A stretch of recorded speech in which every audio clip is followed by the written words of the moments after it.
Hello friends, in yesterday's World Cup qualification round 2 game, our, you can say, full strength Indian football team lost to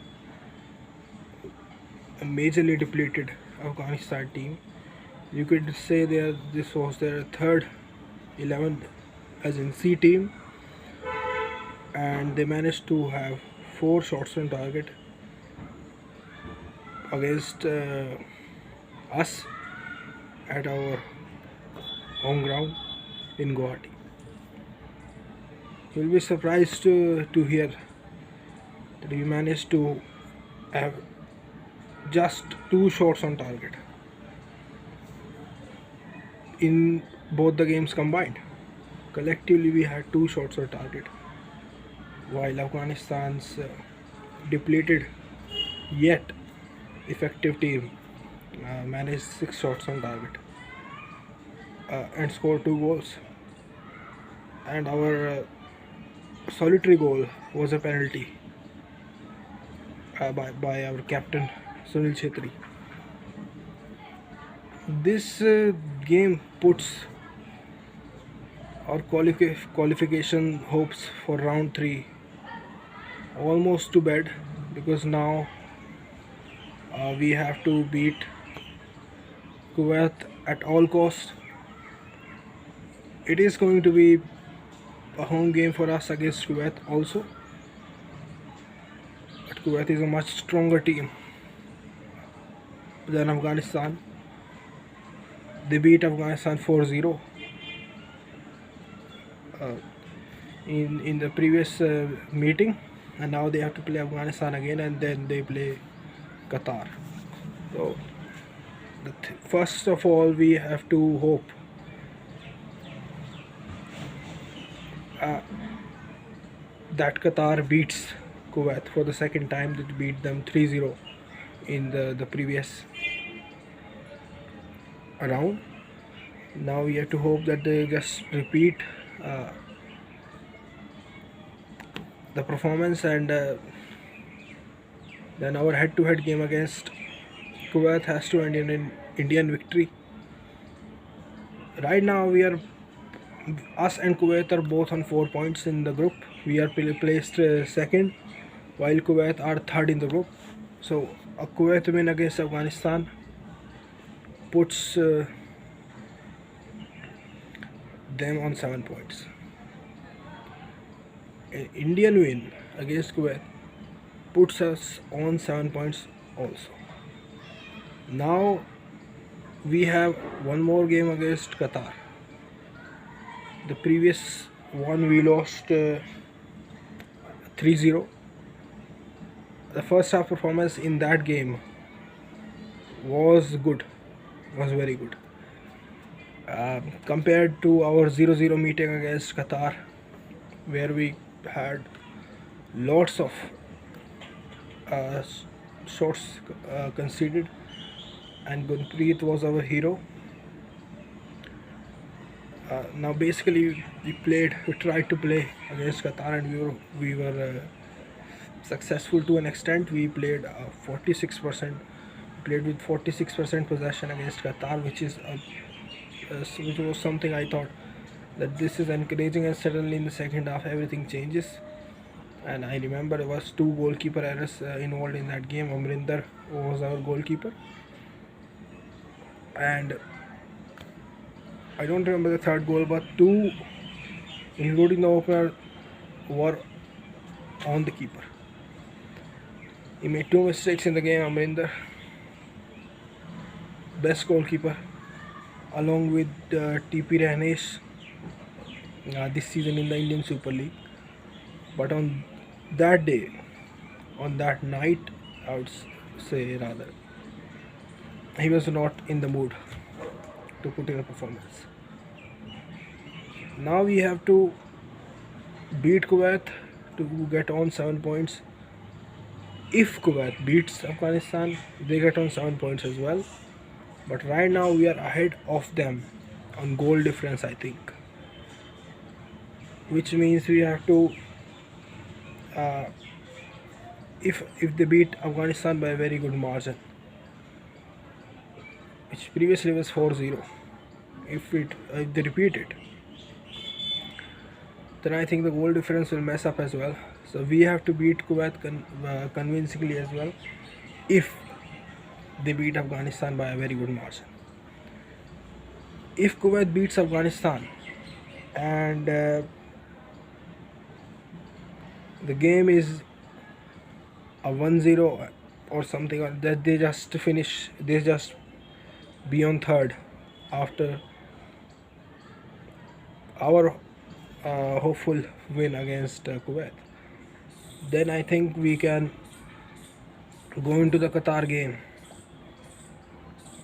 all out, try and get something from the game, so that we can somehow get 8 points, or if we win we can get to 10 points, and the group can be put to bed, and we have qualified for round 3. Everything lies, I would say, first and foremost on our game against Kuwait. We beat them and then hope that they don't thrash Afghanistan, or even if they do, whatever the goal difference is, I don't know, we just stay on second on goal difference. That's what I'm hopeful for. And if we talk about the game, we are not vertical enough. We are not dominating possession against Afghanistan in a very one-sided manner. It is 54-46. 54-46 is something that when two equal sides are competing, 54-46 is meant for that. And if we talk about our game when we beat Kuwait,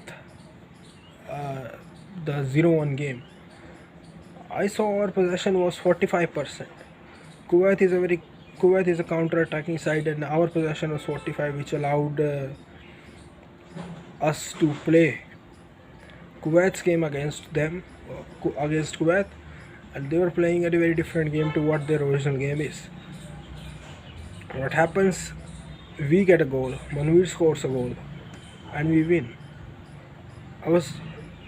I didn't check the possession stats before today, and it exactly turned out that we were not controlling the game. Kuwait was actually controlling the game, and this is a major reason why we won.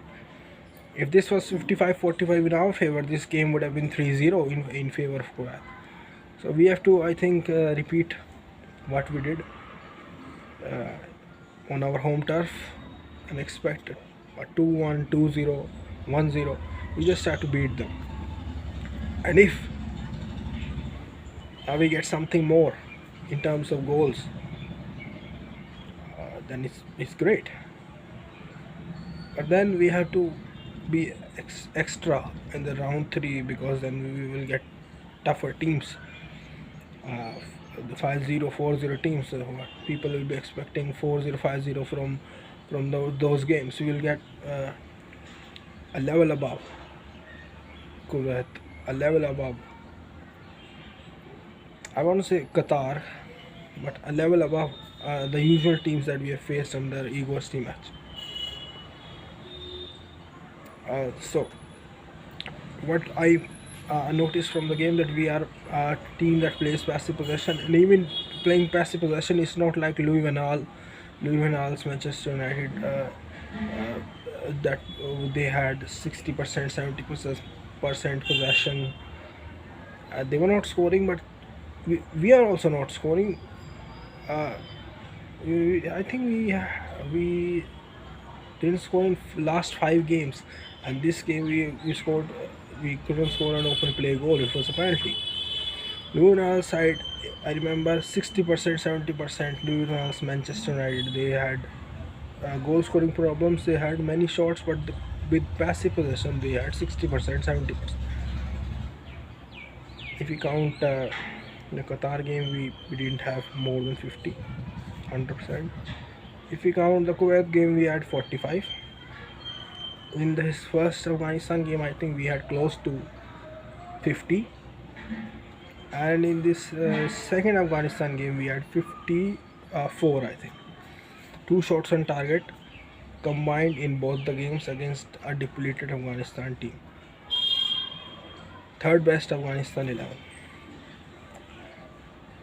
And their coach Ashley Westwood is a former Bengaluru FC coach. He studied our team perfectly, and he was fantastic with the approach. They blocked the space centrally, and our wingers couldn't do anything. They cannot cross for their lives. That's the matter. Holding play absolutely dead.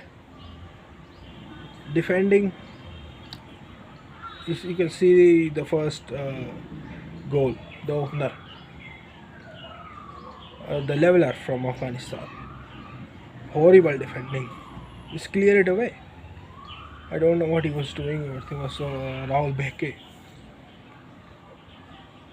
I don't know what he was doing playing volleyball without his hands. Holding play is not there. Final third decision making is not there. Even if wingers get into positions, first of all they cannot cross. Second thing is strikers are not there. Our captain Sunil Chhetri is somewhere in the 8 to 10 position, dropping deep to receive the ball.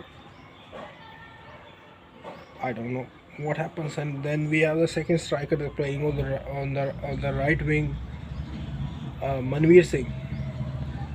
He's never in there. One cross I remember from Pujari or someone it was past. It was behind the penalty spot. He was there, but I think that was the only chance created from cross because our wingers cannot cross. So basics are not there, and what we are expecting is a team combining to win football games. We don't even have the basics. We cannot put two passes together. This is not the Indian football team I saw in 2023, where we were actually putting passes together and playing good football. What I believe that if we don't qualify for round 3, we should start fresh, appoint an Indian coach this time, and if you cannot get hold of Khalid Jamil or someone, just strive for Manolo Marquez. His vertical play and to play on the break, the movement of the ball, Marquez's players have, is fantastic. I want goals. Whether you get the goals with 60%, whether you get the goals with 30%, even if we had forced Afghanistan to play 70% possession and we just pressed and been in the zone covering our box, covering the Afghanistan's final third, it's fine. 30%, 35%. Play to your strength. Our strength is vertical football. We have not transformed into a possession-based side, and it has been 6 years or something with the Stimac. I think it's time to go before our next game. But if you give him the next game and he loses to Kuwait, it's horrible. It's a horrible feeling. That's why I'm saying get a new man in before our next game in June. We still have time. We are almost in April. We have 2 months, full 2 months, and then we have June. We have our fifth game. Yes, our fifth game of the qualifiers, and we can get to 7 points and be hopeful of something. Let's hope everything goes well in our next game.